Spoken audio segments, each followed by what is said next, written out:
Hi, everyone. I'm so excited for you to listen in to today's episode on nerding out with emotions. I decided to do this episode with Coach Kait. She is a fitness and nutrition coach for women based out of Florida. I personally work with her. It has been an absolute dream. We'll talk about why I specifically chose her, and she'll talk about her process of coaching women in the episode. But the reason why we decided to sit down and just have a conversation was because we are so passionate about the interconnectedness between physical health and mental health. We geek out a bunch. You're going to learn a lot. And if you have any questions, just drop them in the comments and we'll get back to you. Caitlin is such a joy, and it was so much fun to have this conversation with her. And I hope you enjoy it as much as I did. I think I'll start with just a big welcome to everyone who's listening in. My name is Chelsea, and this is Caitlin.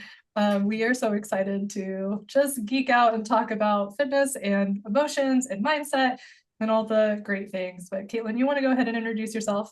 Yeah. So my name's Caitlin. Some people call me Kate, some people call me Caitlin. It's like 50%. So whatever flows off the tongue. Um, yeah, I've been in the fitness industry for 10 years now. I started as a trainer in 2015, back in Brooklyn, New York, and just grew in the industry. Worked at a gym, worked at a couple gyms, a CrossFit gym. I was going to people's homes, training them one-on-one. And then I started this business. I started FORMTraining almost 4 years ago. It's like a little over 3.5 years now. And the whole reason I did it was because I had this awesome client base. Like some of these people I'm still in touch with, I've become friends with.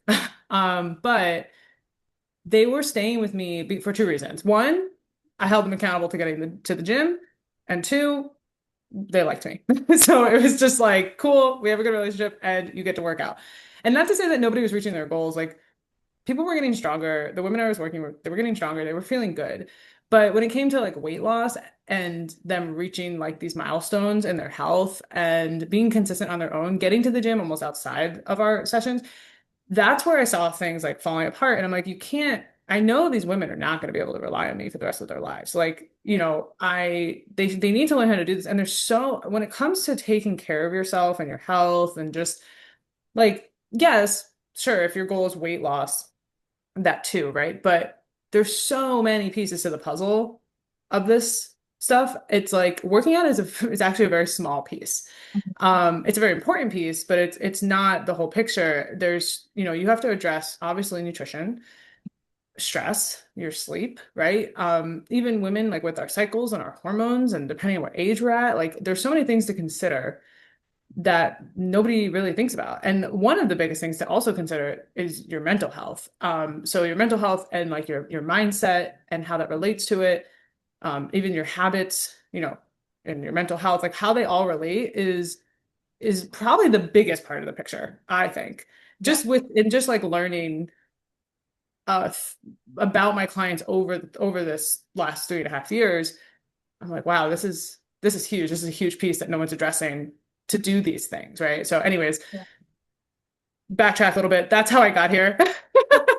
And who Um, is your specific clientele? Like you specifically work with women. yeah. Is there a specific age range? Like who do you work with? Yeah, I work with women. I wouldn't say I'm gonna tell someone I'm not gonna work with them if they're in their 20s, but like I definitely work with women that are typically fall under the age of like 35 to 55. I do have some clients that are in their 60s, and I have had some clients in their 20s, but I would say 35 to 55 or even 35 to 50 is like closer. Um, and typically they're women who are high performing women. Whether they're, a single mom who also works, or maybe they are just a stay-at-home mom, maybe they have a career, like maybe they're running their own business. I've worked with a couple of entrepreneurs, but typically women who are ambitious and have a lot of dreams and goals outside of health and fitness, but they just somehow struggle to kind of make it happen Yeah. in health and fitness. Um, and they're always women that have tried every diet under the sun. They've done Weight Watchers, they've done 75 Hard, they do classes like Orange Theory or Zumba or whatever, CrossFit, but they're women who have struggled with their weight and their confidence and being consistent and they've struggled with their nutrition in a sense of like either restricting completely or like going all in and binge eating, like the patterns there. So what I've gathered from these types of clients too that I work with is stress is typically very high, whether or not they're, at work or at home or whatever. And this is why I'm so interested in what you do, is because when we address our emotions and we understand where they're coming from, addressing the stress is a lot easier. Yeah. Oh, 100%. Yeah, 100%. So my name's Chelsea. I specifically teach people how they feel emotions in their body through coloring. I created a tool called Color Mending. So 10 years ago, I found myself typically, I mean, I am your perfect clientele. That's one of the reasons why I hired you as my coach, is because I'm like high achiever, check, stress, check, like tried a bunch of different things under the sun, check.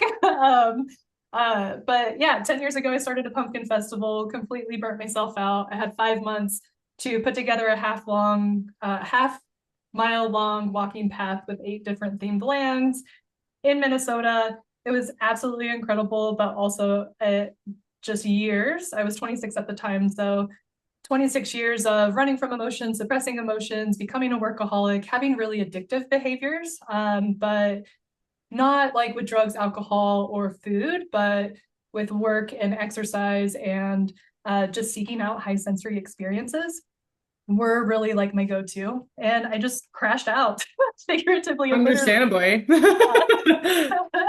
yeah.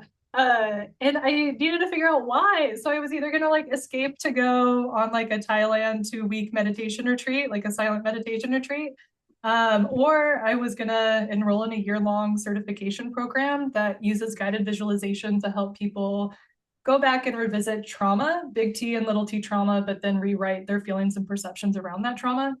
So it's really similar to like EMDR. I don't know if you've heard of that. It sounds really familiar, but what is that? Yeah, so EMDR is a modality. I'm not going to do it justice, but essentially it uses like eye movements and visualizations and like talk therapy to go back and rewrite the feelings and perceptions around events. So I'm just gonna like jump the gun a little bit. Yeah, but go there's for it.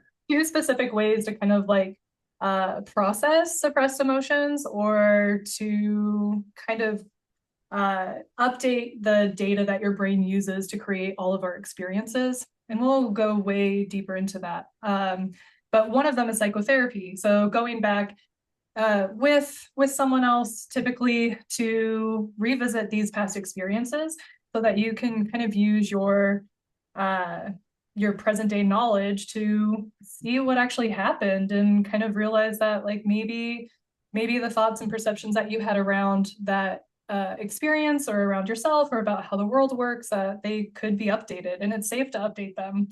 And another way to do that is to deliberately curate new experiences. So can you put yourself in new experiences little by little? We're not talking about like immersion therapy. I mean, you can do that, but if you want to create like something super sustainable, and we've talked about this too in our calls, it's like if you do it in small increments, it's so much easier to sustain and to create those new routines and then create habits and just like feel safer in new environments.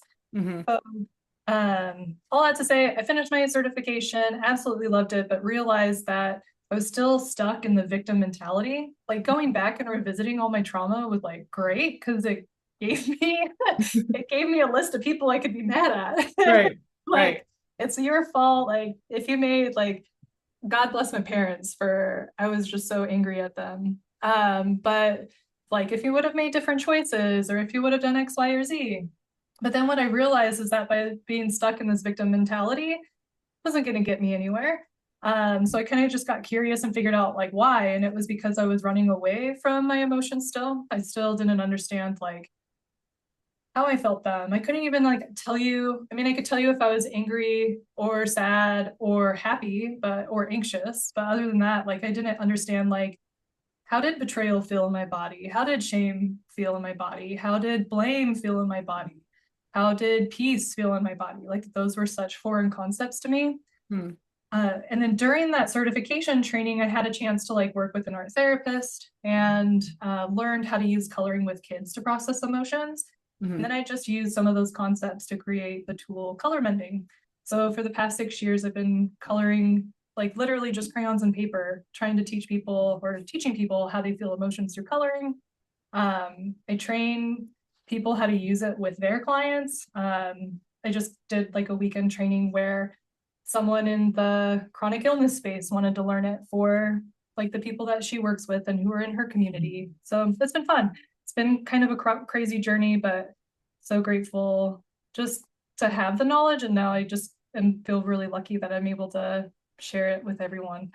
Yeah, for sure. I feel that same way about lifting and like working out. Like I'm like Yeah, it was hard to get to where I was to where I am now. And yeah, it took a lot of mental strength and physical strength, but yeah. now it's like, oh, I'm so glad I have this tool. You know what I mean? Yeah. And it's so helpful too. Like it's so nice. Like the feeling is so satisfying when you're able to help people click, like the dots to connect and then Oh my see God, yeah. like, yeah, it's just like the best feeling in the world. It is. It's so rewarding. Like Yeah. this, and I'm sure you feel this way too with your clients, but like this job is like the most rewarding job I've ever had. And it gives me so much purpose. And it's just Yeah. like, oh, it's just that you can't beat that feeling. Yeah. It makes you excited. I mean, we've both had jobs where or that are not like that. So it's nice that we have jobs that we feel like we can say that. I mean, not it's not all like sunshine and rainbows, like you were Oh saying. no. I mean, running a business is not sunshine and rainbows, No. but the coaching part is awesome. Yeah, like those little moments make all the not so fun moments so worth it. Yeah, for sure. Yeah. I think one of the reasons why we wanted to have a conversation too is because um we like you were saying, Kate, the mental health is such like a big component for fitness. And we just kind of wanted to talk about like, yeah, share knowledge and kind of have just a easy breezy conversation about things that we've noticed with our clients and things that could hopefully help people listening in on this too. Yeah, like I think just like one of the things I hear all the time is I know what to do, I just don't do it. Mm. Um, and it's just like or even I don't even think I wrote this, but I know what to do, I just don't do it, or I'm doing all the right things and it's not working. Mm. And I don't think people like to hear this, but if you're doing all the right things and it's not working, you're not doing all the right things. Like it's just that simple. But it can feel like you are, Yeah, especially if you don't have the right knowledge, right? yeah. So yeah. But I think like the biggest thing is that, you know, I hate the word I know. I don't know if I've ever told you that before. Like the No. phrase, and I should say the phrase I know. There are these absolute statements, and like, don't get me wrong, I do this all the time. Like, I have to catch myself. Duality and I everything. do this all the time, period, right? Like, there's an absolute statement. But like, I never, I know, I always, I can't. Like, there are these absolute statements that we say all the time, and it's like, if you say, like, if I'm like, hey, Chelsea, like, you got to go to the gym because you got to build muscle, and you're like, yeah, I know, I know. Okay, well, what did you just do in that moment? You just like shut off all new information that can come your way because you know. And Yeah, it's like, but how can you say you know if you're not where you want to be? You don't know. yeah, And if yeah, you do know, maybe you know on the surface, but you don't know why you're not doing this and you don't know what's getting in your way and there's a lot of things you don't know, right? yeah, So it's like that's one of the phrases I find it so interesting when I hear, oh, I know what to do, I just don't do it. And it's like, well, do you know what to do? Because maybe you think you know what to do. Maybe what you think you know what to do, like maybe that for you is something that you've been taught that is completely wrong for you or different. Or maybe like you know what to do and all you know is eat less and move more and you know nothing about nutrition. Like there's so many things that you like possibly don't know, right? And so it's like if you're not doing it, there's a reason, yeah, right? It's so simple of like, oh, I know what to do, I just don't do it. Maybe you think you know what to do and it's just eat less, move more, and so you just don't do it because who wants to just eat less and move more? That sounds miserable. But what if you yeah, realize there's a different way? Would you do it? You know what I mean? So yeah.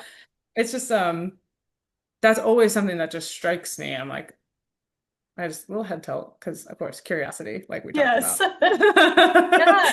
Like when I hear someone say I know, I mean, I have been guilty of that. Like Chelsea 10 years ago would do that all the time. And it was such like a defense mechanism too, because and I think this is one of the reasons why I love the work that I've gone down is because it's helped me be able to connect the dots in a specific way around like what my behavior has been and continues to be, and then also like why my default were statements like, oh, I know, like I know.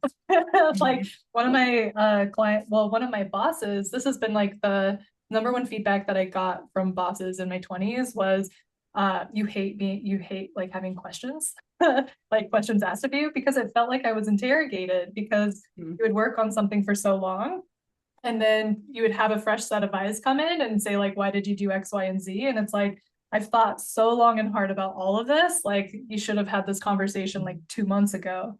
But it's interesting though, to where like if you can identify that as your pattern, like once I realized that that was my pattern, anytime someone came to me, I mean, you have the power to like change it in that moment, right? So like Right. deliberately curate a new experience of, my default is to say I know, but what if like you just try asking a question? Like you came to me and said, like, you're supposed to, like, we have this plan, like um X, Y, and Z. Instead of me, I can just ask a question too, like, hey, coach, like, what are you observing? Like, why are you asking that question? Like, Mhm. that's my favorite kind of response, is like just asking a question in response Yeah, to. I love when my clients ask me questions. You ask me a lot of questions, which I like because I think it's helpful to understand like where both of us are coming from. A hundred percent. Even before you signed up, even before you were like, yeah, I want to do this, I was like, hey, let's just treat this like an interview. This Yeah, isn't like a, hey, join my program, it's so great. It's like, hey, let's like ask each other some questions and see how yeah, this is going to work. You know what I mean? Like, and that's how I expect the rest of the program to go. You know what yeah, I mean? To yeah, ask me questions. Like I want to explain things to you. I want to help you understand this because the goal of my program is so you can literally graduate and you don't have to do another diet again. You don't have to do another crazy program. And if you do, cool, but it's like, because you want to run a marathon or something. It's not because you're yeah, like struggling anymore. yeah, yeah, that's true. Yeah, I love that. I think you bring up like a really good point too, of like just being able to understand where you're coming from. It's so easy to make like assumptions. One of the Mhm. things too, I'm just going to share my screen because this is a chart. I'll link this in the recording. But this is essentially emotion. So emotions, people just think emotions are things that just come out of nowhere and they happen to you. You really don't have any control over them. You have to react to them, or basically they're reactions to experiences that you've had. But that sort of theory or thought process is called the triune brain theory, and it's been debunked since the 70s. It's been around since Plato and Darwin, and there was a really prominent psychologist who actually died a few weeks ago. His name is Dr. Ekman. They perpetuated this like lie, but it's Yeah. also just like really sexy marketing too, to like say that emotions just like happen to you. But what neuroscience is teaching us, and this is specifically from Dr. Lisa Feldman Barrett, she's a neuroscientist out of Boston. She created the theory of constructed emotions, that the whole theory is based around like your brain's number one job is to keep you alive. It's not meant to keep you happy. It's not meant to keep you safe. It's literally just to keep you alive. And the Mhm. most efficient way for it to keep you alive is to run all of your experiences based on predictions. Because your brain, you can view it as like the manager of a bank, where it's just trying to go and like make sure that it has enough withdrawals and deposits to be balanced at the end of the day. Mhm. So like, do we have enough nutrients? Do we have enough sleep? Do we are we sick? Are we learning something new? Because learning new things is like really metabolically taxing.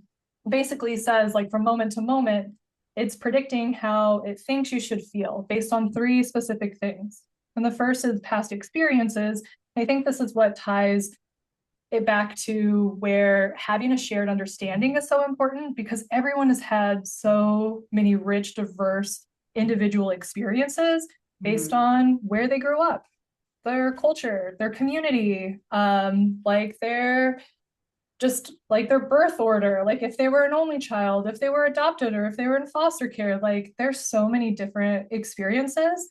This also comes down to like what we learned from the media. I mean, if you think back to like when I was growing up in the 90s and the early 2000s, I mean, that was like America's Next Top Model, like diet Yeah, culture. we talked about that. I remember, and I have that conversation a lot. Like women will get on the call with me. They're like, "Oh yeah, like 90s diet." I'm like, "Yeah, I know what you mean." Yes, I mean, and like Kate Moss saying like my nothing tastes as good as skinny feels type of Yeah. thing. And it's like, girl, you have not been satiated. Like you have not Yeah, eaten enough protein. exactly. You have not experienced what that feels I, like. I saw there was like a trend going on too in Instagram or social media or whatever, and it was like it said that quote, and then I did the trend. And it was like, okay, you must not know what strong feels like because that feels amazing. So Yes, it love does. it. It really does. It does. Yeah. So all our brain basically keeps all of those data points, right? From like Mhm. how did people respond to you? Like, were we able to keep you safe? Were we able to keep you alive?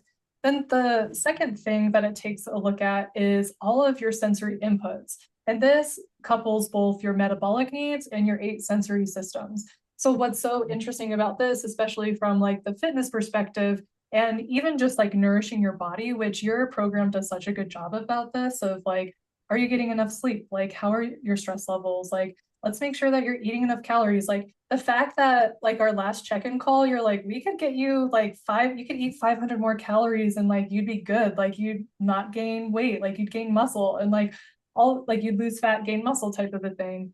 I'm not too worried about the numbers on the scale, so I'm also gonna Which is on that. great. That is a great thing as a coach Yeah. I'm to like, if I'm have. But 175 and it's pure muscle, like sign me up. that's how I feel. Like I'm like, I don't care how much I weigh, as long as I look how I want to look and like I Yeah. feel strong and I'm not in pain. Like I don't care if I'm 200 pounds. If I look Yes. great, awesome. You know what I mean? So yeah, I can Yeah. totally relate to that. Oh, 100%.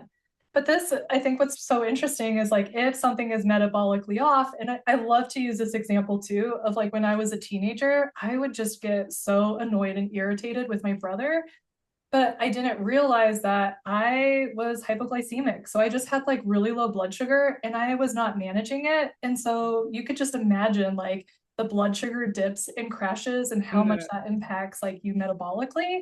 yeah. So, I mean, that's one of the reasons why I love your program too, is just like it's not, you do such a good job at like making sure that you understand, like get into your body, understand how you feel. Like that is information that your brain uses to even construct emotions or like all your experiences. It's so freaking important.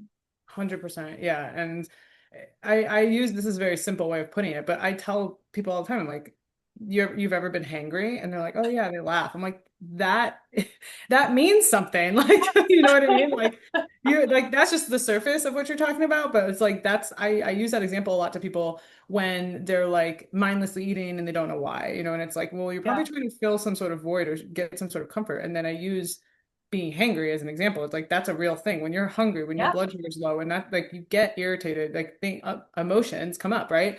Yeah. So I love that you brought that up.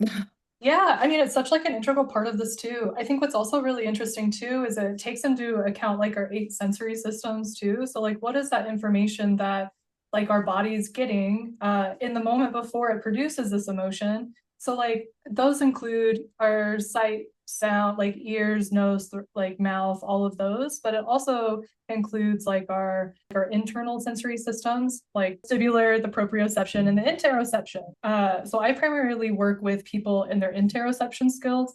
And interoception is being able to recognize your internal sensations. So it's the same sensory system that we use when we need to go to the restroom, or Mm, when we're hangry, or when we're dehydrated, or if we have like an upset stomach, and we're ill. But our body, that's the same sensory system that our brain uses to identify emotions. mm, They are so closely tied to how we're doing metabolically too.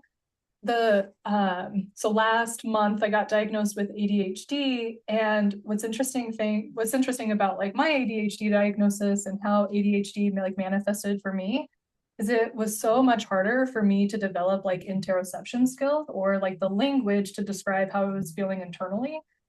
When you're not able to do those things, it's like you can't be like a strong enough advocate for yourself. Like if right. I Right, can't because you like can't verbalize it. You can't communicate. exactly like, Yeah. and so I would just say things like I'm fine.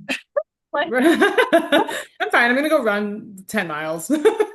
me. It's like, I'm fine. I can do like a half Ironman and like not have any nutritional training, which like Yeah, I yeah. did, but I know, which blows my mind, yeah, honestly. so Like, I don't recommend it. It's also like and it's also able to help me see too, like I was really using so like endurance, like marathons and a half Ironman as a way to kind of escape my emotions, because when you're able to go, when you have that much like like suppressed emotions, like they're definitely stored in your body. I mean, emotions are just like circuits of energy, and if you suppress energy, it has to be stored like somewhere. yeah, And so it was like a really good way for me to like work through a lot of that energy, but totally. also it didn't address like the root cause. So Right, right. No, that's really interesting that you said that. There's this I made I made like a quick post about this, but you know how I don't know if I'm sure you've heard this, but people will be like, "Oh, the gym is my therapy," or like working out is yeah, my therapy. yeah, I yeah, hate that. Whenever someone says that, I'm like, "Oh, there's that can't be true." Like, fine, like I get it, and I can relate to that, but at the yeah, same time, if you're actually not addressing the shit that's going on in your head, I'm sorry, but you're not healthy. Like you have to, 100%. like movement is a great way to get yourself to work through those emotions. But if you are unaware on how to do that and you're just using it as like almost like an escape, like you're saying, then you got to go deeper. There's got to be more that's figured out here. Yeah, 100%. I think like my experience like running the half Ironman was like, or completing the half Ironman was the perfect example of that. I mean, I was like the quote unquote fittest I've ever been. I mean, I was like 145 pounds, which to me is like super lean. I was just straight muscle, like really lean muscle too. Like I wasn't eating enough protein to even build muscle. Hmm. I mean, if I told you about my nutrition, I literally was I fueled. would probably get really upset hearing You about would that get so right upset. now. It was like I'd be peach like, what? sour candy was like my go-to. Like Oh my God. I like when you know better, you do better. But Yeah. like I kind of want to do another half Ironman and like use what you're teaching me just to see like could I actually The hit my difference. goal of like a 4 hour like half Ironman, not like a 4 hour. And you had so much pain too. I That's something did. else that I feel like is very important to Yeah, know. my recovery was like really like prolonged, and like I'm still like even I'm still like getting the residuals from that, from like going so hard for so long and not like looking more holistically around like my metabolic needs and like fueling my body correctly. To where like I think I had to just like shut down for 5 years and like do minimal like exercise, because like my body was just like I wasn't sleeping, I wasn't like doing enough recovery. I mean, luckily I was like had a protein shake and like did some sort of like supplements and stuff, but it definitely wasn't enough. But I Um, remember even last week we were talking about your just like your squats and like how your hip was bothering you and you're like, I just yeah, want to take it easy. And I personally think like, yes, take it easy, like take your time. You don't want to rush into something like that, especially barbells. But and I told you, I remember saying like your mind is going to give up before your body does. And I think your mind was reliving what you're talking about right now a little bit. Just like if yes, I do this, if I go hard, if I push myself, I'm going to end up here. And it's like, no, not this time. yeah, totally. Which I think like you're bringing it back to like the perfect thing of like I just deliberately curating new experiences to update your mental models, which is Exactly. what your brain uses to construct experiences. So, I mean, I think that's one of the things that I've really appreciated about you too, is like just those little reminders of like, I know those things, but also, I mean, there I go with I There know. you go. No, but Yeah. it's true because we do know but we know it and then we forget even though we know. And it's like, yeah, I totally get Yeah, but it. even just like that quick reminder of like, hey, you're not fragile. This is a completely different set of environment. Like circumstances are different. Like take note of those. I think that's what's so like powerful too, especially if you're trying to get into a better mental health state, is even just reminding yourself. Like I even have like a journal to where like I'll track like how I'm feeling. I mean, it's from you too, but also like my psychologist. She wanted me to do a journal too of like how do you feel, like track how you're feeling, because when you're able to do that, especially with me with it's like out of sight out of mind, your brain's going to pick up on that. But sometimes it's so helpful to like review of like, hey, these circumstances are different, this is a safe environment, look at how I'm feeling, like I haven't felt this good in like forever, so like that's worth that's worth everything, you Yeah, know? that's worth something to remind yourself, like, oh, I'm not in the same spot. Like, Mhm. and I'll do that with clients a lot too, is I'll like use certain things that they experience as reinforcement for next time because it's gonna come up again. Like these are patterns Yeah. and ways of thinking that you've been having for years. That's not gonna go away just because I told you one session, right? So Yeah. it's like you have to then do that's this is where like the mindset work comes in a lot. But it's like next time you go to do a back squat, you can I want you to reinforce, if you're Yeah. like, oh, I wrote this in my journal and I was like, I felt really good today. My back didn't hurt, Yeah. whatever. My energy was good. And then you're like, oh, I'm really scared to do this again. You can use that as literal reinforcement to be like, whoa, Yeah. whoa. Like, and this is how you literally train your brain Yeah. to think differently and then act 100%. differently. 100%. Yeah. I think that's my favorite phrase too, is like you can literally train your brain. Like it You literally can. that's it. If you think Yeah. of your brain as like exercise, like if you think Mhm. of like meditation and like doing these small mindset shifts and like telling yourself something different, affirmations in whatever way works for you, you're Mhm. literally able to train your brain just like you train in the gym, Yeah. like just like you train your body. Yeah. Understanding that for me, I don't know if anyone's listening who is like an athletic person or in that industry because for me, it's very easy for me to go to the gym. It doesn't feel hard. I don't have resistance around it. I love doing it, right? So but meditation is something I want to do because I've never been diagnosed with ADHD, but I would not be surprised if I have it. So it's very hard for me to turn my brain off. And I always said that to myself. And like I do when I try to close my eyes and think, I start thinking about a million things at once. And so I'm always like, oh, I'm so bad at it. But once I don't know, I don't remember where I heard it, but I heard someone say like, it's just like exercise, but it's for your brain. Mhm. It clicked because I was like, oh, so I can just do 5 minutes a day. I don't have to be great at this. Like, you know what I mean? It Yeah. was like kind of the Yeah. same fears and resistance that come up for people that are trying to go to the gym and build that routine. Yeah. And you realize that you can train your brain that way, just like you train your body. It's like, at least for me, it was like kind of an eye opener. It's like, oh, I can take my time with this. This can be built. Yeah. I think it's so nice to give yourself permission to when you are learning something new of like, this is a new skill. There's going to be a learning curve. I mean, it's just like there's no arrival place either. I think that was the big thing for me too, is like once I shifted my mindset from there's never going to be like this place that I'll get to where I'll just be like completely satisfied and just like coast.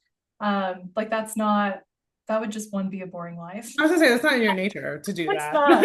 That's not you. Probably not.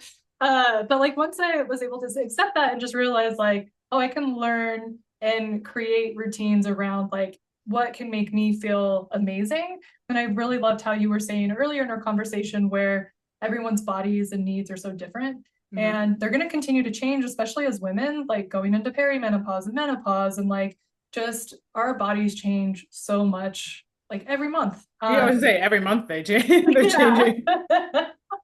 But once you're able to like just accept it and realize and listen to your body too, like not in a way, I think you had a good point too of like where sometimes I'll use it as an excuse, like, oh, I don't want to lift heavy because I'm afraid I'll hurt my back. But it's really like, no, I don't want to lift heavy because I'm just lazy. Like I want to make it go quick. Maybe. Yeah, I think for me it truly is. But I'm just like, how can I get in and get out of the gym like as quick as possible? And make it feel easy and not like relive kind of the trauma of the Yeah, of just like riding my body hard. yeah, for um, sure. yeah, so it's so freeing to be able to connect that with you can create routines that are sustainable. You can be a beginner at things, and chances are you're going to surprise yourself along the way. Yeah, 100%. That's one of my favorite parts is like watching these women surprise themselves. And I'm like, I sometimes I'm like, I told you. But it's like it's an exciting I told you, not like a Yeah, shameful one. But yeah, yes, and I love watching their own eyes open from what they're capable of. And something you keep mentioning that I keep forgetting about you, because when I think about you and your business, I think of color mending therapy and I think of color. And I forget that when we did a session together, you were like, where do you feel that in your body? I always forget that and I wasn't expecting it when we did it. And I was like, this is so cool because one of the things that I teach women is to get to know their bodies, right? Like I think, and being someone who has been overweight and has been uncomfortable in their own skin and like not had that confidence in their body, I would avoid trying to feel stuff in my body because I didn't want to think about my body. I didn't want to think about what my hips felt like because then it felt like I reminded, oh, I have love handles, right? I didn't want to think about like where I felt it because I would then think about, oh, my rolls are over my jeans. Like it's like, so I think it's so interesting too because there's avoidance, I think, with emotions in that way for women who are not familiar with their bodies or want to change their bodies. So like it's really cool that I can come in here and be like, all right, we're gonna do a squat. This is where you should feel it. I'll look at your video, blah, blah, blah. And as time goes on, you just watch. I can just see people just get so much more comfortable in their bodies and understanding where their bodies are in space and like all this stuff. And now here you are doing basically the same thing, but with emotions. Mhm. And I think someone, let's just say someone in my program goes to you. It's like, cool, you just learned how to like use your body. Now you get to use it with your emotions. It's like, I don't know, Yeah, that's such a cool connection that we have. I know. I do love it. I loved what you said too of like, I think your example of just wanting how the avoidance kind of seeped into like you avoiding emotions too, because it just reminded you of like being uncomfortable with your body. What would you say was like the turning point for you for um like was it a series of small things over time, or was there like one aha moment where you're just like, To I to like when I lost weight or like when, no, what do you just mean? when you like started listening to your body more and realizing like the power in that. Hmm. That's a hard question because I feel like I don't think I really started listening to my body until I started working out consistently. Mm, Um, I have always been an athlete, like since I was literally 4 years old, I think is when I did like my first like recreation soccer team situation. yeah. And so even though I struggled with my weight and my body my whole life almost, I should say I don't really anymore, but up until my early 20s, I was always an athlete. So like I always had that, I always had practice. I was very like self-aware of my body very, Mhm. very early on. Um, but I don't think I started being aware of it in a way, in like a positive way, in like a curiosity way. Yeah, yeah. That's like the theme. That's like the word of this call. Yeah, it is. Yeah, I don't think I ever really dove into the curiosity until I physically felt better.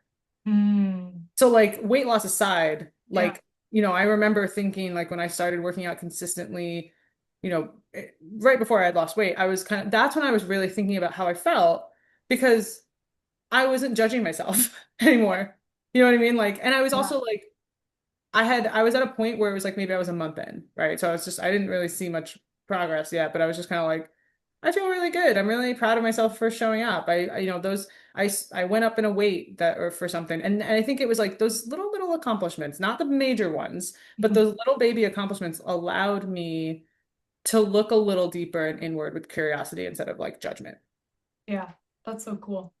I mean, it makes a lot of sense too, because like a lot of times, like our brains, it's so hard to change. Like sometimes one of the reasons or one of the things that I work with my clients on a lot is they're like, it's just so hard to like change. Like they know they need to like do the steps, they know they need to do the things, but it really comes down to like, can you get to a place to where you feel balanced? Because if you are in a perpetual state of like dysregulation or feeling like uneasy or stuck in judgment or stuck in shame, it's so much harder to, well, yeah, it's just so much harder to try something new and to build a new kind of routine or a way of like thinking.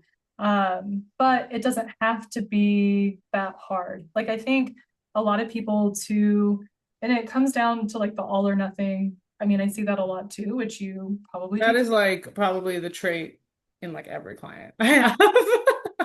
They have that all or nothing mindset. I mean, I have been there too. I get it, but Yeah, oh, 100%. Yeah, same here. But it's just like you can do the small baby steps like you were saying and use that as as a way to like incrementally change your mind and your relationship with like your emotions. I think a lot of people too, when it comes to emotions, especially growing up in like the 90s and like the early 2000s, I mean, even before then too, I think about like my parents as well, is that they're similar to like diet culture, there's just like the stigma around like there's good emotions or bad emotions. And Mhm. so people when they felt like what were labeled the bad emotions, like anger or sadness or any sort of emotion that like wasn't appropriate to feel in your community or in your culture or in your family, or felt dangerous just for you to feel, a lot of people will like try to suppress and avoid. But it's really, emotions only last like 90 seconds. And I think that's one of the reasons why I love using coloring with it or to process emotions, is just because it's so much more like playful and fun. And you Mhm. realize that emotions don't have to be so serious and Yeah. so like heavy. Like they It's can. I think emotions are so serious to us, it's just because of our egos. Yeah, true. You Yeah, know, like it's like, and we care so much about feeling right and yeah, validated, which yeah, everyone does. Like God, I'm yeah, like definitely that person. Um, yeah, but like that makes it harder yeah, when you want to be right, because then you stay stuck in the emotion. Then the emotion yeah, becomes the thing that dictates you versus the curiosity that you should have about it and the yeah, and just trying to process as information. yeah, 100%. Yeah, yeah, I love that. But the curiosity thing, I think that's the biggest thing that I've tried to like tell my clients too, is like, if you feel something and like just ask yourself a question, like before you reach for whatever to suppress it, or before you get up and try to run away from it, like just catch yourself and just like sit with it a little bit and just ask yourself a question of like, oh wow, like try to label it. I think this is also one of the reasons why like I spend so much time teaching people how they feel emotions in their bodies, because there's so many different types of emotions. And at least for me, like I could not tell you, I couldn't differentiate like the difference between like anger and betrayal. I mean, but if I'm angry or if I feel betrayed or if I feel disrespected, they all have like anger as like a baseline emotion. But my plan of action to like approach and kind of move through and process that emotion is going to be different. Like if someone betrayed me versus like if I feel disrespected by someone, it's probably going to be a very different course of action. Like if like for say my husband, if I felt that way towards my husband, like it's going to be very different, like my, or the conversations that I'm going to have with him. But so one, try to name the emotion. If you don't know, just emotion wheels are great. They could be a little overwhelming because there's so many, but just stick with like the center, like the simpler emotions. And then just get curious about like why, like where did it come from, like what is it trying to get you to pay attention to, because emotions are just information. I think that's my favorite phrase that I've used in all my sessions of like, if you're able just to view how you're feeling, your self-talk, anything that's going on like mentally, if you're able just to label it and then be an observer of it, it has such valuable information. I think I look back to your session, I can post, I'll like link the social media video that I made out of it or from it. But I mean, even you coming in first thinking you had like a productivity problem, but then when we sat with it and unpacked it and explored it, it was just like, oh, you're trying to like force something to happen that's going to naturally happen because you already have Right. a plan. So you can, That probably came from fear too. yeah, You know, like fear of like, I don't know, maybe it not coming back or like not getting that kind yeah, of plan I want, you know what I mean? So, or yeah. maybe like not helping them in time. That's definitely something that I'm Mhm. like, I want to make sure they get help. I want to make sure they're good, that they get helped. And so there's this, it's Yeah. almost like a fearful reaction of like, I'm scared that they won't get the help they need in time. So I try to like always make sure I'm looking at my phone or something like that. Mhm. But yeah, to your point, it's like you can think it's one thing, but it's like completely hidden, something else completely hidden by Yeah, for sure. I know. it. So that curiosity, like we've been rehashing, is just so helpful. Yeah, it really is. Um, yeah, and like what was I gonna say too? Oh, you were talking about like these like um like you said, some of your clients are saying like change is really hard, right? Mhm. And it's like yes, but also does it have to be? And then you were Yeah. saying like it doesn't Yeah. necessarily have to be. And that just reminded me of what we were talking about. And it's like that's an absolute statement. Like how Mhm. do we think that from a past experience? Mhm. Maybe. Yeah. But also like does it feel hard in the moment?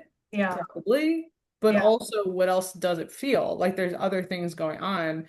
Totally. And it just goes into like one of those things, like it goes back to the all or nothing statement. And that just like someone might say to me, it's hard to be consistent. Mm. Okay, maybe. But what is your idea of consistency? Is it 6 days a week? Like, yeah, no wonder it feels hard. You know what I mean? Like, is it perfection? Is your idea of consistency perfection? Like you have to, even if it's only 3 days a week, do you have to do it 3 days every single time on the same day at the same time? And if you didn't, you get all sad about it. You know, it's like there are these absolute statements that we make all the time based on how we feel. And it's just like, how do we, I mean, I'm still working through it. You know what I mean? Like, how do we stop doing that? Yeah, I think that's just like human nature, right? So like with emotions, it's the same way as like you're training your body. It's like not mental health is going to be something that you work with, you work on your entire life. Mhm. And there's going to be different like seasons of life that are going to impact like your mental health. I mean, I work a lot with like moms and young kids. And so like they're in a season of life where maybe sleep isn't like gonna happen, like a Yeah. full, like a uninterrupted 8 hours, 7 to 8 hours of sleep every night. Like that's just not gonna be possible. But it's more of like just getting curious of like, okay, knowing that your where you are metabolically, knowing where you are in your season of life, like what are different things or what are changes that you can make, or who are people that you can work with to get answers to help you be better and feel better and feel like mentally you it doesn't seem so taxing. It does so change metabolically is taxing just because like any sort of like new changes to like a routine or having to update how you view the world or how you view exercise or how you view motherhood or how you view yourself, all of that just takes a lot of it just takes a lot of like bandwidth from your brain. Like I'm just talking like metabolically, like it's taxing. Mhm. But it's how do you replenish? Because if you view your mind like a bank, if you're going to be doing, it's just like nutrition, right? So nutrition is so important when you're, especially when you're lifting heavy, especially when you're just like exercising or want to recover quickly. It's the same thing with our brain. So if we're doing something like if we really want to make substantial changes and changes that are going to last a long time, we have to figure out like how are we depositing things back into our brain? Like how Mhm. are we depositing things back into our body? Are we getting enough alone time? Like do you need like alone time to recharge? Do you need more like time with family and friends? Do you need more connection? Do you need more like mentally stimulating things? I know a lot of the moms that I work with, they're like, I love my kids, and some of them are stay-at-home moms, but they're like, I just need something more like stimulating mentally. So it's really just trying to figure out like, is that joining a book club, or is it like enrolling in an online course, or is it like what are things that can fuel you and keep you like mentally satiated so Mhm. that if I mean, at the end of the day with mental health, I think people want to be like, I just want to be good. Like, I just want to feel great all the time. I don't want these dips. I don't want to feel like shitty. I don't, a lot of times I'll be working with someone and we're um, emotionally, there's just some lessons in life that you're going to keep hitting again and again and again. But it's just like we're going a layer deeper every time. And sometimes it can feel like, oh man, I don't want to I thought I was over this. I thought I healed this type of a thing. But it's like, no, there's layers. Like we're complex humans where there's layers. People, I use like the Shrek analogy, we're like onions. Some For people sure. hate onions, so I use parfaits too. There's different layers to like our emotions and our mental health. So as long as and all of that to say that was a very long tangent to say the number one goal for us, especially when it comes to mental health, isn't like just feeling good all the time. It's being able to adapt to our environments. Yeah. Oh my It's just God. the Preach. adaptability. Yeah, yeah, Adaptability is like the thing I probably talk about the most in my coaching because, yeah. you know, talking about consistency too, well, consistency really just means can you do the thing you're doing no matter what season of life you're in? And is it like can you basically learn how to adapt to it and do the thing you need to do, but in a way that works, right? So like maybe a great example is like a couple years ago before I right before I started this business and basically the beginning of it, I was doing CrossFit like 2 to 3 times a week. I was getting like 10K steps a day or more, and I was doing my own strength training like bodybuilding kind of style on the side. So I was moving all the time, and my stress with the new business was like pretty high, and I was like managing a lot, and it just that wasn't sustainable for me anymore. I couldn't live a life that active with how much stress I was dealing with physically and also like mentally, right? And but I didn't just go, oh, now I'm not going to work out. Yeah. You know what I mean? I wasn't like, well, I guess my fitness routine's over now. Like, no, I just adapted to the new season I was in, right? And like that hasn't really changed much. Now it's more anywhere between 3 to 4 times a week. Right now, I'm more in a 3 times a week routine, but Yeah. like three, maybe four. And it's like lifting 45 minutes, like it's not tons of time. I'm getting my steps in, but I'm on a walking pad. I'm not like trying to go outside. Like it's so different. But I'm still doing these basic things I need to do, which is stay strong, maintain my muscle mass, and move because it feels good to move, right? So it's like that. I just love that you brought that up because that all or nothing mindset can go away. Like you can be consistent if you learn how to adapt Yeah. and you learn how to go instead of going like, I can't, you ask yourself, okay, how? Mhm. You know? Yeah, it's the same thing with mental health too. I mean, there's going to be like seasons of and times and changes where you'll have like a really consistent routine, and there's sometimes where maybe a little bit more incon like it's just going to look different. It's just going to be a different routine, and there's nothing wrong with it. Like you said, like how you were able to change and adapt your fitness style to like your new season of life. Mhm. Chances are you're probably going to change that several more times, like as you get older and as your business grows and as like your needs change and like all this other stuff. But you're like you said, you're still going to be doing it. I think Mhm. that's the interesting thing about like the mental health stuff too. It's like there are things that we need to do for our mental health. Like I know for me, like spending quality time with the people that I love, that's like so important to me. So I'm always going to prioritize that, but sometimes it's going to look different. Like sometimes it's going to look like watching a movie. Sometimes it's going to be like going out to eat. Sometimes it's literally just going to be a FaceTime call. But as long as I'm able to like prioritize those connections and like work it into my daily routine or my weekly routine, like it's going to go a really long way. Mhm. Yeah, for sure. And that adaptability, like I feel like when you can do it in your mental health or one or the other, whether you figure it out in your mental health first or you figure it out in your physical health first, it helps you do it in the other realm. Yeah, 100%. And I love like, and I really hope that people listen to this and just see how interconnected like mental and physical health are. Like if your body is not doing well, your mental health will not be good. Um, 100%. like, and there's nothing wrong with like seeing multiple professionals and like just trying to get like answers and being an advocate. Like you've Mhm. got to like just like coaches and just like doctors, like there are good doctors and there are bad doctors. There are great coaches and not great Right. coaches. Yeah, of So it's course. like you trust your intuition and like trust your, and I know sometimes that's so hard. That's a lot of what I work on with my clients is just like getting back and like trusting themselves and trusting their inner voice and like finding out what that inner voice feels like and sounds like.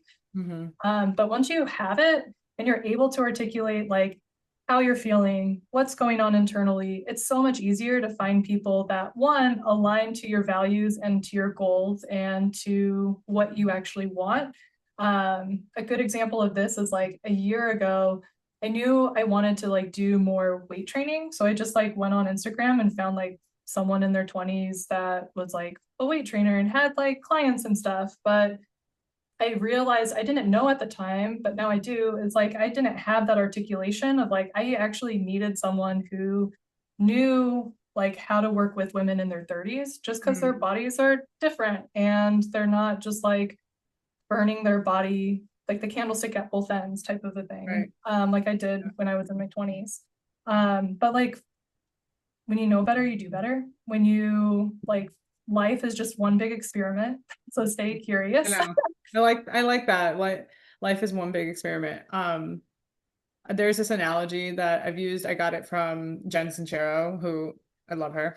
Have you ever read those books? You're a Badass. Oh, yeah, yeah, yeah, that one. Yeah. So Okay. she's the author, and she uses Yeah. this analogy of like, just imagine that you just landed on Earth, you're an alien, and you know nothing.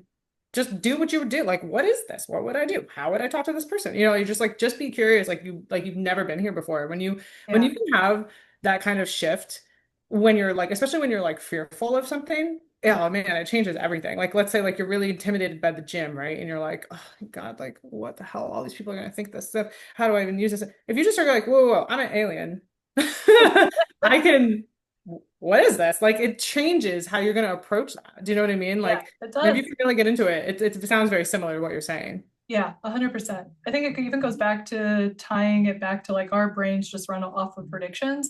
And Yeah. like if you think back to like when we're kids, I mean everything is feels like we are aliens as kids and we're just naturally curious and asking lots of questions and more exploring and realizing like how our bodies work and how like people react to us. And I think as we get older, our brains just naturally, because it wants to keep us alive, it picks up all those data points of like, this is how I need to act in order to get my needs met or to feel like I can stay alive and be safe, even if it's not like an actually safe environment or if it doesn't anyway. So like, but I love what you were saying and what Jen was saying of like, that's why curiosity is so important and that's why adaptability is so important is like if you're able to like just get back, and this is one of the reasons why I made color mending the way I did with like crayons and markers, is if you're able to kind of just get back to that sense of play and that Mhm. back to the sense of like um curiosity. I know I've said this like a million times, that word a million times,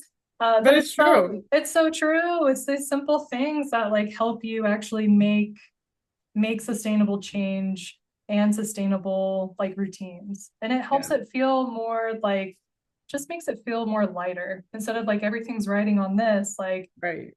it's more of like just have fun with it. I mean, the Yeah. more fun and more playful you can be, the easier it is. Just because you're able to get so many more data points for your brain of like, hey, this is actually fun and I feel good and I feel safe. Mhm. Yeah, I all think of that's it's such a good strategy, but it's also I think it's really hard for a lot of, well, I'm gonna say women just because that's who I work with, but like yeah, a lot of women to do that because they also wanted to lose weight yesterday. They wanted to feel better yesterday. So yeah. like this playfulness idea, it sounds nice, I think to some, but they also want it so quickly Mhm. that they feel like if they play, like it does take time, right? Like if you are just being playful and being curious, sometimes you aren't being the most efficient, which is okay, but it's also like, well, maybe, if you're, it's kind of like, are you going to be only results driven? And if you are, I don't recommend that, but like that's where we could lose it is in, I think, in speed. And so that might be a good thing to ask yourself too, if like you struggle with making it playful and making it like curiosity and almost childlike, right? Like, and just almost make games up and compete with yourself and like figure it out. Well, if you struggle to do that, ask yourself why.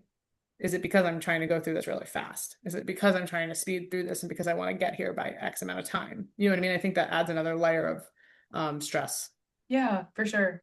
How do you how do you approach that with your clients when they come to you with like the when they man, I want want to go all fast. results yesterday. Yeah, I want to go Yeah. fast. Well, there's this good analogy that I've actually been talking about this a lot lately, and it's this analogy that I've used with a few clients. I think I got it from someone else, but anyways, I like to basically tell them like, okay, I totally get why you want to go fast, right? It's important to you. You want this, right?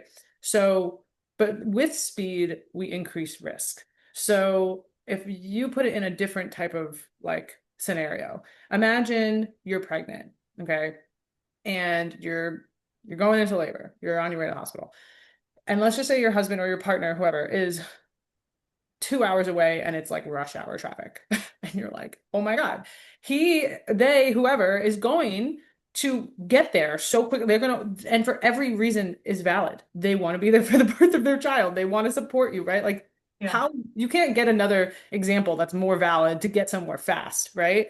yeah, Well, guess what? The faster he goes, the faster they go, the increase in risk, whether it's getting pulled over or getting in a terrible accident. yeah. So it's like, even though I understand why you want to go fast and it's valid why you want to go fast and it's important that you go fast because of all of these reasons, if you do that, you run the risk is higher. And like, sure, maybe you are one of those people who can get there really fast and you can just stay there and you make it and it's great.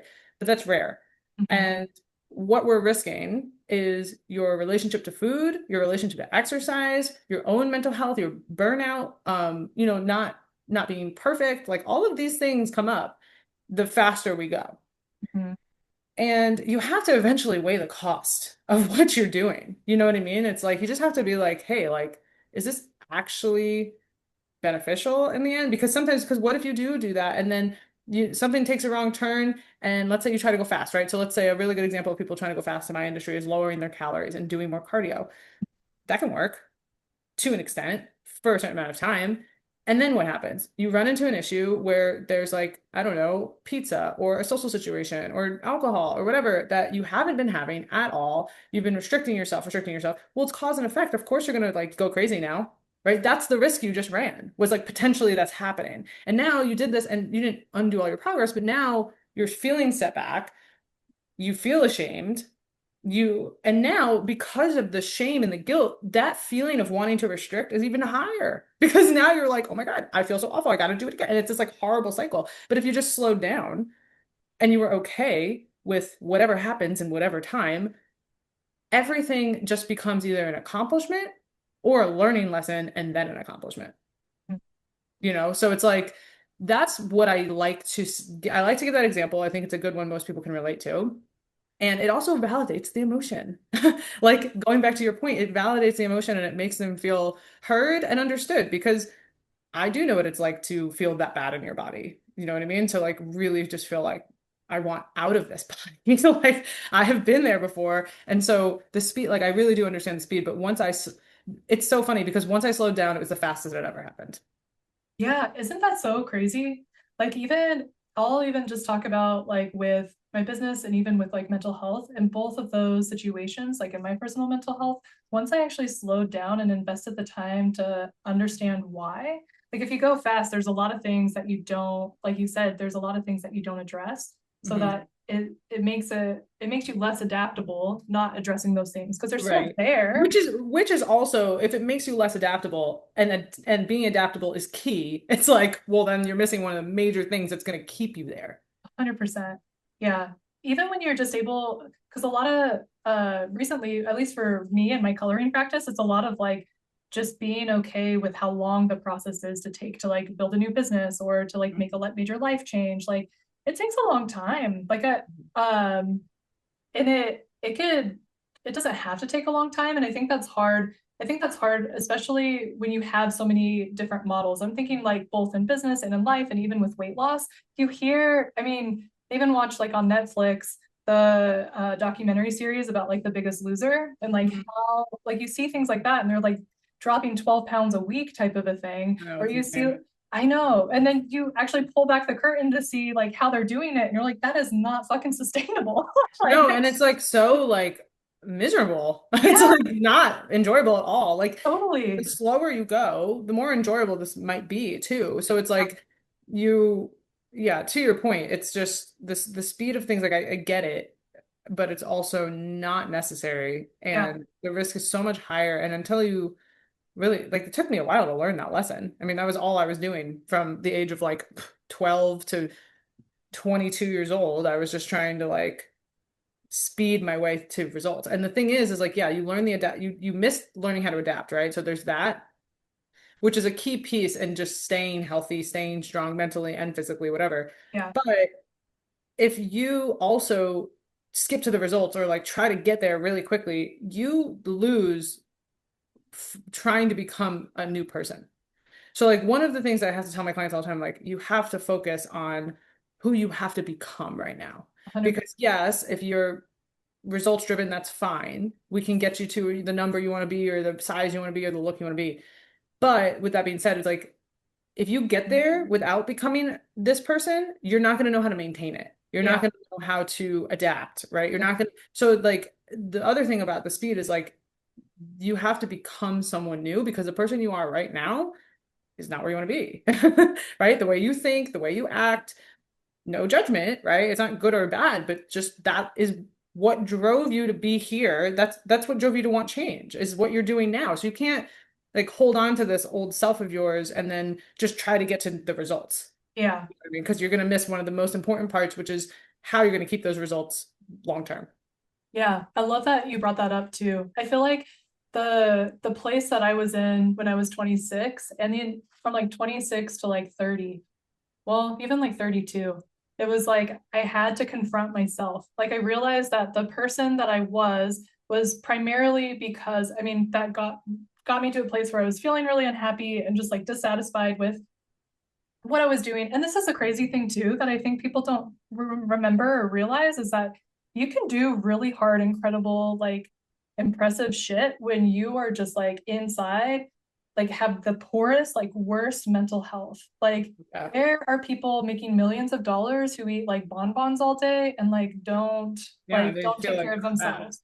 Yeah. And there's people who are like when I was making that pumpkin festival, I mean it turned into like we made so much money, had like 200,000 people like attend in its like third year, scaled to 5 cities.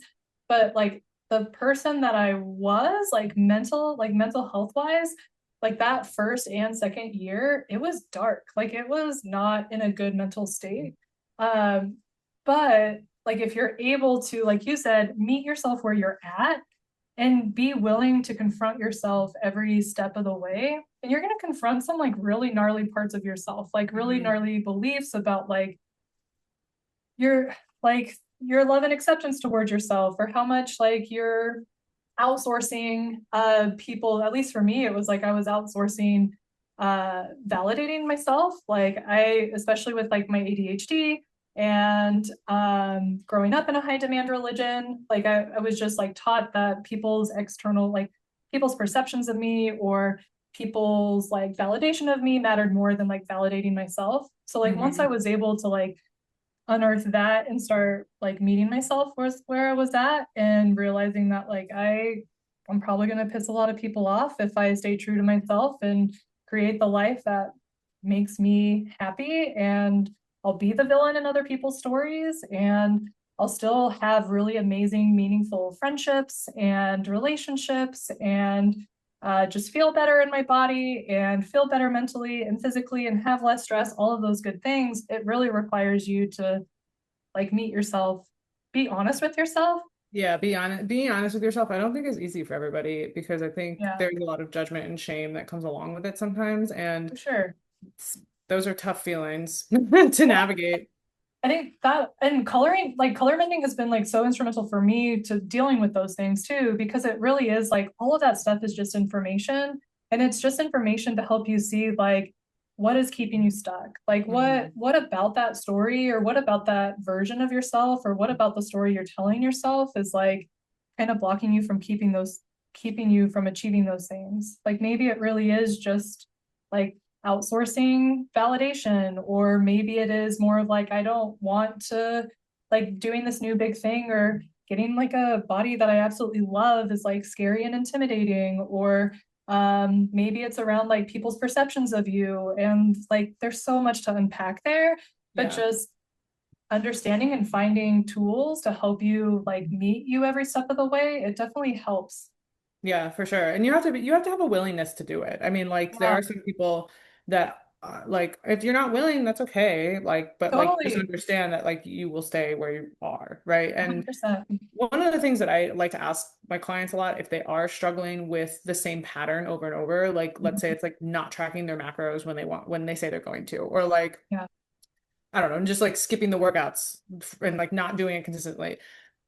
I end up asking them, what are you benefiting from this story? yeah, And I'll be like, what do you benefit? Why, how is this benefiting you? And usually people are like, it's not. I'm like, well, it is in some way because you're still doing it. We don't do things that we don't benefit from, right? So it's like you have to ask yourself, this is a I have a client and have had clients like this that, they suffer with mental health problems, right? And that is part of the reason how they got to wanting change in their body, right? When your mental health is not great, we cope in ways that aren't the healthiest and we gain weight, right? And so a lot of the people who do come to me, I have to address their mental health because they didn't get here just from liking too many cookies. You know what I mean? Like we can joke about it, but it's true.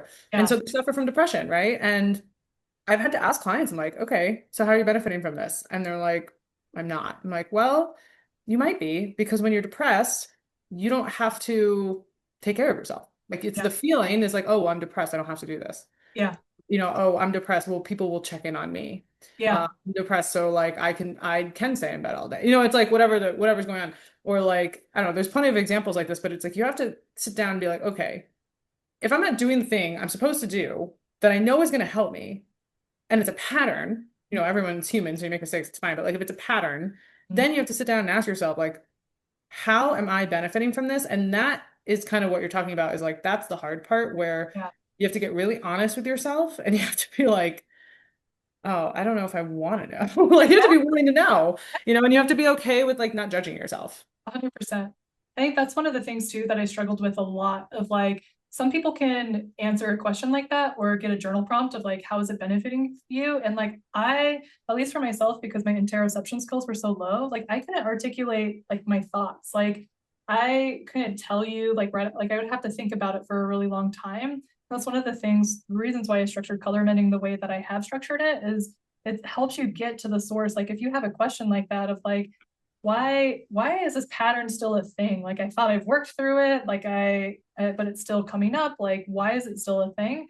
You can color about it and you get the answer in like 15 minutes. Mhm. And it's done in such a playful way where it's not like you're the problem. I mean, we literally are creating the problem, like we're the ones perpetuating it, but it's not gonna like shame you or blame you. It literally just gives you information on this paper for you to decide what to do with. I think a lot of people too, I love what you said about like you don't have to change. Like you Yeah, you have don't. once you have the answer, like why it's benefiting, like you don't have to change. Like the choice is literally yours. I have some clients where they'll be coloring and they'll be like, I have chosen not to put like I know I need to color out another shape and color, but I don't want to do it because I don't want to look at it right now.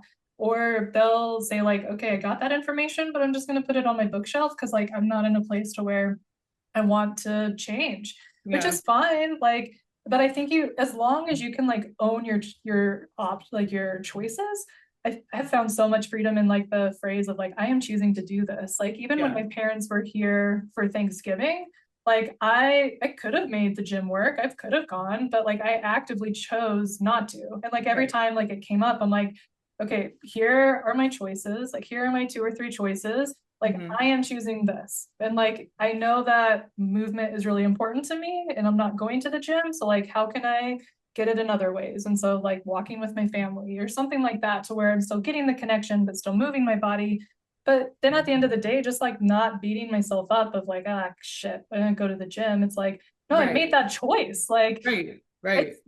it's neither here nor there. It's just like I had a choice and I made a choice and like I'm sticking behind my choice, Right. whether And now I'm you just like, stick behind the choice and you don't have to have judgment yeah, behind it. I think yeah, it goes both ways too, because it's like I have a lot of clients that want change. So it's like the yeah, opposite. Like maybe there's some people that don't want to change, but then most people who are coming to me are wanting change, right? Like I don't think anyone signs up for a 6-month program without wanting that. I So, hope not.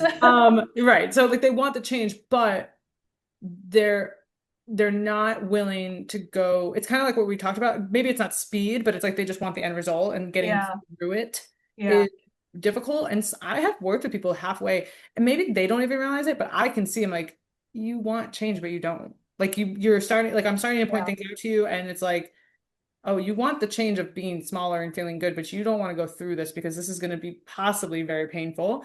Maybe we don't know, but it's like have you read The Subtle Art of Not Giving a Fuck? yeah, uh-huh. So Yeah, he says this example about like being a rock star, and how he wanted to be like a guitar rock star player or whatever. And I resonated with it so much because when I was in college, I went to school for fine art. So I did not go to school for exercise science or nutrition or any of this. This was not my plan. And so I went to school for fine art, and I had this like idea that I was going to be an artist. Like I was like, okay, I'm just going to basically figure it out. I will work for some artists and I'll get some art handling jobs and I'll work my way onto a gallery and I'll become an artist. And in that process, like the idea of being an artist was awesome. I was like, oh, being just painting all day and drawing all day and having a studio in New York, like this is the coolest thing anyone could do for a job, right? And so that was really cool to me. Just like a lot of women come on board and they're like, oh, I definitely want to be that strong. I definitely want to be able to do a pull-up. I definitely want to have a flat stomach, whatever it is. And then you have to go through the things to get there. And then you have to go, am I willing to do this? yeah, Because I started seeing a lot of stuff I hated. I did a lot of things I just wasn't. I was like, I don't want to do this anymore. Like this process is not fun to me. And it's not like, don't get me wrong, I'm not like saying like the process of getting in shape is fun, but if you can't find some sort of enjoyment in it and get yourself to kind of like progress every week and see that change and enjoy this process, you're not going to get to the end result. And if you do, you're not going to be happy. Yeah. And so like that changed for me, like knowing that, learning that, I was like, oh, I don't think I want to actually be an artist. Like, yes, the idea of being an artist is great, just like the idea of being great shape is great to so many people, but the actual process of doing that was awful to me, and I wasn't willing to do the work. And when I went to training and like working with people, and I was like, this is way cooler. I was like, this is way better. There's so many, and like that process was hard too, Of in course. a different way. You know what I mean? That I was willing to go through and find enjoyment in. So that's another thing. Like the change thing that you're talking about, it goes, you can be willing to or not be willing at all to look at it and be like, I don't want to change and I'm okay with that. Or if you do want the change, great. But you have to understand like there's a process to that change. And no matter what it is, you're probably going to have some moments of like, this sucks. But if you find enjoyment within it, then you'll be okay. Yeah, I love that. Yeah. I feel like for mental health and physical health too, there are so many different tools and modalities to where like if you try one thing, like a lot of my clients, they've tried like cognitive behavioral therapy or just like talk therapy, and it does not work for them, but they need something like more somatic, more like in their bodies and just like more expressive. Keep in mind, like I'm not a replacement for like a therapist. I actually work with a lot of therapists, and clients. A lot of my clients go to therapy, um, and they use color mending kind of as like to get the language around, to get the language that they need to be the advocate for themselves, or to find like the best therapist for them, or to find different. I mean, it doesn't even have to be like a mental health therapist. It could be like an occupational therapist, or like maybe you need a physical therapist. Like maybe that's what's really kind of impacting your mental health. But I think for even like exercise too, there's so many different types of exercise, and Mhm. there's so many different like programs or coaches that you could work with. And I think that's kind of debilitating to a lot of people to have that many choices, but it's Mhm. also like the most empowering too. Like if you can really, and I was not good at this, and this is one of the reasons why I'm like in this work too, is like if you understand your body and your needs and your end goals and you're willing to do the work, the teacher's gonna come. Like the Mhm. teacher's gonna like appear. Like I'm a big believer in like when you're ready, the person that you're supposed to work with will come into your life. I feel like our story is kind of like that too, to where I think you were following me on social I was media. following you for years. Yeah, 2 years. Yeah. Yeah. And then Just just because I knew I was like, this is such a cool, like again, like attaching mental health to physical health. I was like, ugh, I love this, whatever this is. yeah, yeah. And so like the fact like the stars didn't align, but like then once I was in a spot to where I was like, I want to take, I'm like ready to figure out this like physical health thing seriously. And I started looking at coaches, and like I think you commented on a post or something, and I went back and looked at your profile, and I was like, obviously, like this is my Oh, coach. Yeah. obviously. Yeah, like duh. I love Like that. Coach Kait is it. Yeah, But so that's I so feel like great. it's just like when you're willing to do the work, to meet yourself, to be honest, to take your time, and then also realizing that like you taking your time is going to make the process go so much faster. Kind of It like is like thing. in my own weight loss story, that's exactly what happened. Like this sounds a little, I don't know, dark, I guess, but I kind of gave up. Like I was like, so for anyone who is like feeling like they're going to give up, you should probably do that. No. But I was like at a point in my life where I graduated school, and when was it? So I went through a breakup and I was not doing great. And it was a layered one, very layered situation. And I went to an artist residency a couple years after I graduated, and like went, and that was in France. So on top of like the breakup, then I get introduced to, like all these croissants and wine, and I'm like 22 years old. So like this is awesome. So anyways, I get back, I'm like, wow, I really need to do something about this. But because I gave up, what I mean by that is that I was just at a point where I was like, you know what? I feel like crap emotionally. I felt really bad still. I felt like crap physically. I was drinking a lot and I was eating whatever I wanted. But I also had this idea because I had struggled with my weight I mean, the first memory I have of feeling overweight was 7 years old. That's how young So I was. young. Yeah, I was very young. And I won't get into why I thought that, but like there's just these moments that it started to build. And I think like my first like real diet I wanted to go on was probably like 11 or 12 years old. And so I struggled with that for so long. And to that point, I was like, well, this isn't I literally believe this isn't possible for me. Like I was like, oh, well, weight loss, that's never gonna happen. Like you've tried this, like let it go. But I was an athlete in high school and I knew that movement made me feel good. So like even though I was like not happy with how I looked and really felt, I still knew that movement was good for you. And I was like, I was good I was a natural athlete, so I was like good at things like rollerblading and like fun, more fun kind of things. And I was like, well, I'll just do that, and I knew how to lift weights. And I was like, well, this is supposed to be really good for you. So I went into it thinking, I'm never going to lose weight. I'm going to do this for my mental health. Like, I was like, I just know this movement makes me feel good. And like, I just went through this breakup and I'm not in France having a great time anymore. Like, I just need something that's going to keep me healthy right now. Like, and because I completely lost the idea of weight loss, like, and it just like, it happened, I lost 30 pounds in 4 months. And I wasn't Oh, like, really trying. I started trying halfway through because I started noticing. And I was like, whoa, whoa, whoa, what's going on? And yeah, I paid attention to my diet, but not with the intentions of losing weight. I paid attention in the way of like, I should probably eat something after I worked out. That's probably really good for you, right? Like it was like a very natural way of thinking of how you should probably eat after a workout or if, yeah. you're trying to be healthy. And so it was just so funny to me because it's like I tell people this, I'm like the exact way I lost weight fast was literally not thinking about it and not trying to go fast. It's just Yeah, so ironic to me, and it's just I think it's a really important thing because what I really did at the end of the day was focus on just habits. that's cool. Yeah. Yeah, yeah, I love that. So anyone listening, slow the fuck down, give up, slow down. Just kidding, don't give up.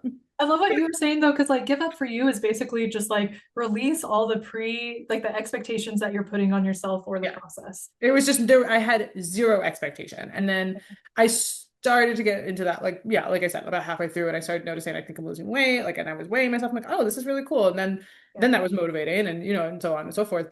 yeah, But even then, like I didn't have the perfect diet. I didn't know what I was doing. yeah, Like I went into the gym to anyone who is a fitness person who might be listening to this is going to sound ridiculous, but I started my workout with bicep curls. What the hell was I doing? Like that is like not what you do. Like I don't know how much protein I was eating. You know what I mean? So there was like, yeah, I wasn't perfect at all by any means. And so another reminder for people to slow down, try not to be perfect, just be curious, focus on the habits, and understand that your mental health and your physical health are so intertwined. yeah, for sure.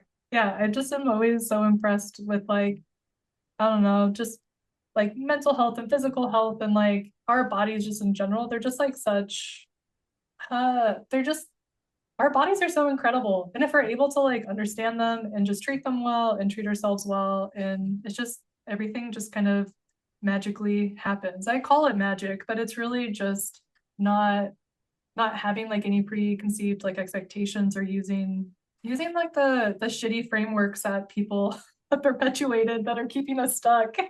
For real. But Seriously. Yeah, and just getting away from a lot of like diet ideology type of stuff. You know what I mean? Like yeah, and it just sucks because I don't think the mental health industry, I mean, maybe I'm wrong, maybe I just don't know about this enough, but I don't feel like the mental health industry is as like sleazy as the fitness industry can be. it isn't. I mean, it's there are with the rise of like coaches, like business coaches or just like professional development coaches, like sometimes it is really sleazy and there's like some not great information floating out there, but I think the fitness industry because it's been around for so long, like y'all take the cake. Oh, I know we do. It's why I'm in the industry because I was the target. Do you know what I mean? And like I fell for all the stuff. And it's like there's just so many trends and it's all about money and it's so frustrating, which is why this is literally why I created this business is because I have been a victim of the diet industry for way longer than I would have liked to be. And I those industries like wait, I went to Weight Watchers when I was like 12 and I did not need to be going to Weight Watchers. I was not that overweight. Like I look back and I'm like, yeah, was I a thicker kid? Sure, but I wasn't a big kid. Like that was my own perception from watching America's Next Top Model and stuff like that, right? So it's like not only was I not actually overweight, I thought that, but Yeah. I, I felt like victimized by these programs and books and diets and stuff that I had tried. And I'm like, you know what? I want to really make something that like women can leave being like, cool. Like I don't need to fall for the BS anymore. I know exactly what I need to be doing. I don't need to be overwhelmed by all the information out there. Yeah. Like I have these tools in my tool belt. Like that is why, because I've been there and it's the worst. And I love that there's a shift, but I do think that the fitness diet industry is just like it's all about money and Yeah. it's a shame. But if more people like me and you come into this space and I think connect, you know what I mean? Like where it can be unstoppable. I think that's one of the main reason why I'm like in the like chose this to be my career is because like I just want people to feel like I know myself so deeply I can be the best advocate for myself. And even Mhm. not like they don't have to have all the answers and they know Mhm. that something's wrong. Like even like I'll even use this as an example, like with when I started working with you is when I got like a blood test, like because that's what they do with like ADHD and all that other stuff. And I realized that like I have low iron and low vitamin D, which are like two like once I started taking those supplements, like I felt so much better, you know? So it's just like the small shifts of like if you're able to recognize that something is off, like if you're that in tune with your body and not scared of the sensations, Mhm. and it's not saying that every sensation means something because like it could just be indigestion, but Yeah, like don't like deep to dive. Don't uh, dive too deep. yeah, like you know like there's a difference between like oh this is temporary or like oh this is a repeated pattern and this is something that needs attention, Mhm. and I have the language to like talk about it so that people understand like what type of help that I need or could like give me some advice or point me at least in the direction that I can get answers. Right. Like that's what I felt like I wasn't doing and like where I was like 10 years ago it was really just I'll go where everyone else wants me to go instead of like I'm going to blaze my own path and like Right. I'm going to create something that is fulfilling for me in a way that's like sustainable. Like it's Right. not burning yourself out and it's not yeah, I just think it's so interesting too to we have so especially with social media there's so many people who are like overnight successes or like we see I mean those people are like the We think at loudest. least, yeah. Yeah, those people are the loudest even though it's like one in a million or one in like a Right. billion. Mhm. But those are the ones that are like the loudest and get the most attention, but they're also the ones that like fizzle out the fastest. Yeah. Yeah. Um, Exactly. yeah, I mean, this is really random, but my brother and I, my mom and dad are like really sheltered, and we were just giving my dad a hard time, and we were telling him about like OnlyFans. We're like, oh, I bet you have an OnlyFans account, which like my dad is like the most straight arrow like Christian man. Like not It's like happening. OnlyFans, what's that? But my brother, he was like literally like it's some random number. It's like 60% of like girls under the age of like 25 have like an OnlyFans account from like 20 to 25 or something. Oh. I know, and they're making like bank, but also like it's just so short-lived. Like they make a lot of money really quick, Right. And then it's but over. then yeah, Someone and else then comes in and yeah, they're yeah. they're the hot thing. Yeah, for They age sure. out. God forbid they get a wrinkle. Yeah. Totally. Yeah, but it's just stuff like that where it's like none of that is sustainable. Like if you're just able to, and it's not like a race either. Like I think that's especially coming from like me as like hyper competitive or just like highly driven. It's like I thought everything was a race and like I needed to, but it's like Yeah. it's not. Especially if you're like rewarded for that kind Yeah, of behavior over a time. hundred If percent. you learn that. Yeah, and I feel like the startup culture is like definitely the worst for that. Like if you are highly competitive and driven, like they You're just want in a quick startup. results. Yeah. Yeah, That's a recipe for burnout. yeah. Oh, For trust sure. me, yeah, it is. But But yeah, I just like another thing I've been thinking about too is like the connection to mental health and physical health and how like we were talking about patterns mhm, and like how you were like, oh, I thought I healed this part of me. Like, why do I mhm, have to go through this again? And one of the reasons why I think like mental health and physical health need to be so intertwined and almost taken care of, not maybe at the same exact time, but like kind of together in certain ways, mhm, is because the journey I had to go through with my weight loss is the exact same journey I had to go through to build my business. Yeah. And I'm Yeah. sure you have a similar A hundred way percent. with your business. It's A like hundred percent. I feel like I'm reliving some of the hardest parts that I A hundred had percent. during that time I was losing weight and during that time I was trying to figure it out. And it's like it's almost like, especially in the beginning years, I was like, you know, I'm just so glad that I have those skills now. A And hundred so this is percent. how it translates. Like I'll tell people too, I'll tell women, I'm like, weightlifting will change your life. Like it's not Yeah. just like you will, oh, you're gonna look better. Sure, Hmm. that's gonna happen. But like, and that's always like what people want first, right? So fine, get that. But Yeah. like that's the tip of the freaking iceberg. And you are Yes. going to then build all of these new skills. You're gonna learn a lot about yourself. You're gonna, practice these new habits, these new mindset skills. You're gonna address your emotions. You're gonna address what's going on in your body. All of this stuff's gonna happen. Yes. And then you're gonna live your great life, and then boom, another thing's gonna happen, Yes. whatever it is. And for me, it was in my career, and it was like, oh my God, like thank God. I tell people all this all the time. I'm like, my business would not be succeeding if I did not work out. Yeah. I would have given up, Yeah. like Yeah. 100%. My Yeah. persistence and consistency is the only reason why I'm here. And I only know Yeah. those things because of the gym. You know Yeah. what I mean? And it's like, and that took time too. So it's like, Yeah. it relates so much to each other, and then it can spread into other parts of your life. And I Yeah. think if you want to have a good career, if you want to have a good body, if you want to have good health, if you want to have a good relationship, Mhm. these are the two things that like you need to work on first, Yeah. and they can overflow into those other A areas. 100%. I even think back, I would say I feel the same with like my mental health journey too. What's interesting about my mental health journey is that that was the same time that I was training for the half Ironman. And just like the amount of stuff that I worked through while going on like a 10-mile run or like a 30-mile bike ride, like there were times where I would just like start crying. It's Mhm. because like you're like working parts of your bodies and like the repetition of like that long where it's literally just releasing the stored up pent up like emotions. And I also knew that this was like the perfect time for me to do it because when I was building pumpkin nights, I feel like building color mending is the same way that it's been for like pumpkin nights, where the first year you get like it's a success, but then like the second and third year, it like pumpkin nights just took off. And so I was trying when I was thinking about this is like a few months before we connected, and I was thinking about how could I get to a spot to where I was in like the second year of pumpkin nights and the third year of pumpkin nights, like exercise was a missing component. Hmm. And I was like, okay, I need to do that because I know that if I exercise, it's so much easier for me to like get natural dopamine hits, to Yep. like get like just feel more balanced and like I could take on anything. Right. Because I feel like the mental health stuff or like it translated into like just showing up and working through like really gnarly stuff, but also like the consistency. Yeah, there's a But lot also of the literal like hormones that are happening, a that like hundred that's percent, the other thing. Like it physically makes you feel better, and you can actually like make better decisions.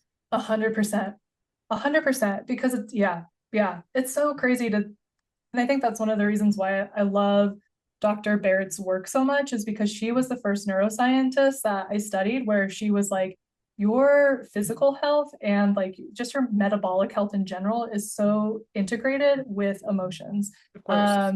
And like I knew that in my bones, and especially like working with all my clients, because I didn't get her research until like I was 4 years into this.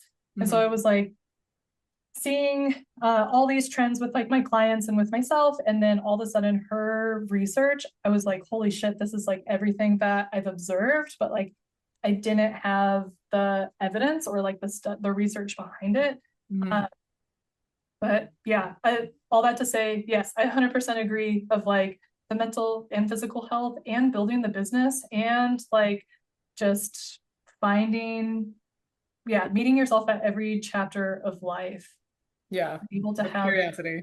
yeah, 100%. Curiosity and adaptability. Yeah, those are the two words we're gonna walk away with today for Yes, sure. it's so I love true. it.